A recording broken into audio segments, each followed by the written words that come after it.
Hello दोस्तों, dance करने वाली चुड़ैल। एक समय की बात है, बीकापुर गांव में संजीव नाम का एक लड़का रहता था। वो पढ़ने में बहुत होशियार और काफ़ी चतुर भी था। उसने 10वीं अपने गांव से ही की थी और आगे की पढ़ाई के लिए उसे शहर जाना था। उसके पिता ने उसे कुछ पैसे देते हुए कहा, लो बेटा, शहर जाकर अपना ध्यान रखना और खूब मन लगाकर पढ़ना। पिताजी का आशीर्वाद लेकर संजीव शहर के लिए निकल जाता है। शहर पहुंचकर वो अपने पिताजी को खबर करता है कि वो सही सलामत शहर पहुंच चुका है। अब वो अपने रुकने के लिए एक मकान तलाशने में लग जाता है। तभी मुरलीलाल उसके पास से होते हुए गुजरता है। संजीव तुरंत उससे पूछता है, भाई साहब, रहने के लिए एक मकान चाहिए किराए पर, क्या आप मुझे बता सकते हैं? मुरारीलाल काफ़ी दिनों से एक ऐसे ही किराएदार की तलाश में था। उसने बात को घुमाते हुए कहा, हाँ, मेरी नज़र में एक मकान है जो तुम्हें किराए पर मिल सकता है, लेकिन उसके लिए सबसे पहले तुम्हें 500 रुपये देने होंगे। संजीव काफ़ी समय से अपने रहने के लिए मकान ढूंढ रहा था और काफ़ी परेशान हो चुका था, इसलिए उसने 500 रुपये देना ठीक समझा। 500 रुपये मिलने के बाद मुरारी लाल ने संजीव को उस किराए वाले मकान के बारे में बताया। संजीव मुरारी लाल को धन्यवाद कहते हुए उस किराए के मकान की ओर निकल गया। मकान तक पहुंचते पहुंचते दोपहर हो चुकी थी। उसने मकान का दरवाज़ा खोला तो बगल में बने मकान में बूढ़ा बूढ़ी ने संजीव को टोकते हुए कहा, अरे बेटा, लगता है शहर में नए आए हो, क्या तुम इसी मकान में ठहरोगे? हाँ माँ जी, मैं अपनी पढ़ाई पूरी करने के लिए शहर आया हूँ और अब मैं इसी मकान में रहूँगा। बूढ़ा बूढ़ी ने कहा, ठीक है बेटा, वैसे कितने दिनों तक रहोगे?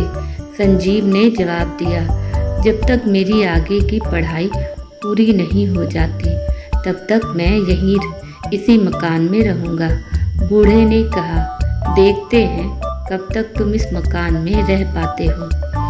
ये सुनकर संजीव को थोड़ा अजीब लगा, लेकिन वो मकान में अंदर चला गया और अपनी थकान दूर करने के लिए विश्राम करने लगा।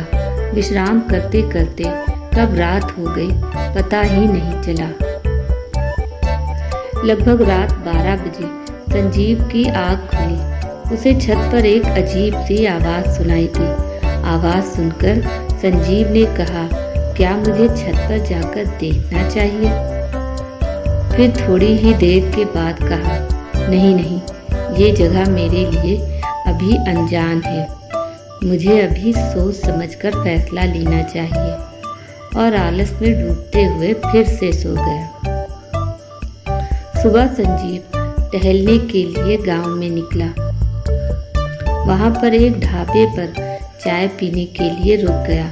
वहां पर बैठे 2 आदमी संजीव को देखकर बोले, भाई साहब, क्या तुम ही हो जो उस मकान में ठहरे हो? संजीव ने कहा, हाँ भाई साहब, मैं ही हूँ। क्या शहर में तुम्हें कोई और मकान नहीं मिला?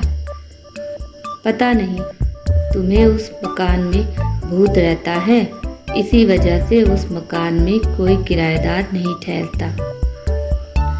ये सुनकर संजीव हंसते हुए बोला, क्या कह रहे हो भाई साहब, भूत भूत कुछ नहीं होता, ये सब तो मनगढ़ंत कहानियाँ हैं। ये कहते हुए संजीव आगे बढ़ गया और अगले ही पल सोचने लगा, क्या ये लोग सही कह रहे हैं? कल रात जो छत पर आवाज़ें मैंने सुनी थी वो कैसी थी? ये सोचते सोचते संजीव घर वापस आ जाता है। इस बार वो रात को सोने का नाटक करता है।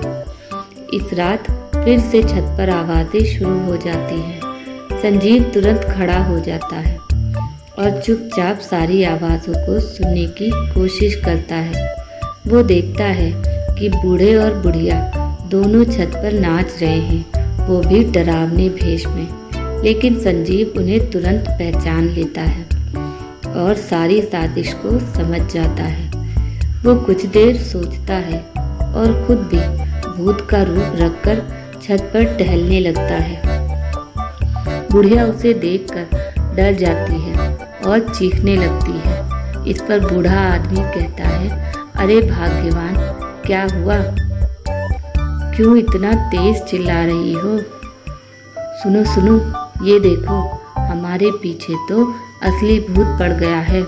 मुझे तो डर लग रहा है।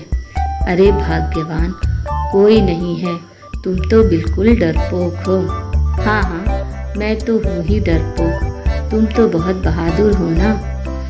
बूढ़ा आदमी उस भूत को ढूंढने की कोशिश करता है। तभी अचानक संजीव भूत बनकर उसके सामने खड़ा हो जाता है और बूढ़ा आदमी पूरी तरह से डर जाता है। वे दोनों डरते हुए कहते हैं, अरे बाप, ये तो असली भूत है, ये हमें मार देगा। थोड़ी ही देर में वो भूत गायब हो जाता है। कुछ देर बाद संजीव वापस लौटता है और उन दोनों से कहता है, अरे आप दोनों यहाँ, चलो मैं तुम्हें एक बात बताता हूँ। मैंने अपने कमरे में एक पालतू भूत रखा है। कल रात मुझे छत पर कुछ आवाज़ें सुनाई दी थी, इसलिए मैंने अपने भूत को उस भूत के पीछे लगा दिया है। जब तक वो असली भूत को नहीं पकड़ लेता, तब तक वो वापस नहीं लौटेगा। ये सुनकर बूढ़े बुढ़िया के पैरों तले जमीन खिसक गई। वो तुरंत माफी मांगते हुए बोले, बेटा, भूत भूत कुछ नहीं है। कल रात हम दोनों ही छत पर नाच रहे थे और तुम्हें डराने की कोशिश कर रहे थे। हमें माफ कर दो।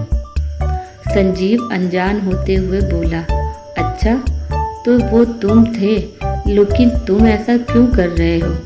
बेटा, कुछ दिनों पहले की बात है। इसी किराए के मकान में 3 बहुत ही बदतमीज लड़के रहते थे। वे दिन में शोर शराबा और फालतू की बातें करते रहते थे और रात को तेज आवाज़ में गाना बजाते थे, जिससे हमारी नींद खराब होती थी और हम चैन से जी भी नहीं पा रहे थे। उसी दिन से हमने ये सोचा कि अब हम इस मकान में किसी भी आदमी को नहीं ठहरने देंगे। अच्छा, तो ये बात है। अब मुझे ये सारा सच पता चल गया है और अब मैं पूरी पढ़ाई करने तक यहीं इसी मकान में रहूँगा। ठीक है बेटा, तुम्हारा जब तक मन करे तुम इस मकान में रुक सकते हो, लेकिन इस एक काम करना, इस पूरी घटना को किसी और को मत बताना। ठीक है, ठीक है, अब जाओ। बूढ़ा बुढ़िया अपने कमरे में चले जाते हैं और संजीव अपने कमरे में। संजीव कहता है, उन लोगों को, इन बुजुर्गों को इस तरह परेशान नहीं करना चाहिए था, लेकिन अब सब कुछ ठीक है। और उसके बाद संजीव चैन की नींद सोता है। आपको ये कहानी कैसी लगी? प्लीज़ कमेंट करके कहानी के बारे में अपनी राय हमें ज़रूर बताएं। अगर आपको ये कहानी पसंद आई हो तो अपने दोस्तों के साथ शेयर करें और ऐसी ही कहानियाँ सुनने के लिए हमारे चैनल से जुड़ें। Thanks for watching. Please subscribe my channel and hit the bell button. Bye bye.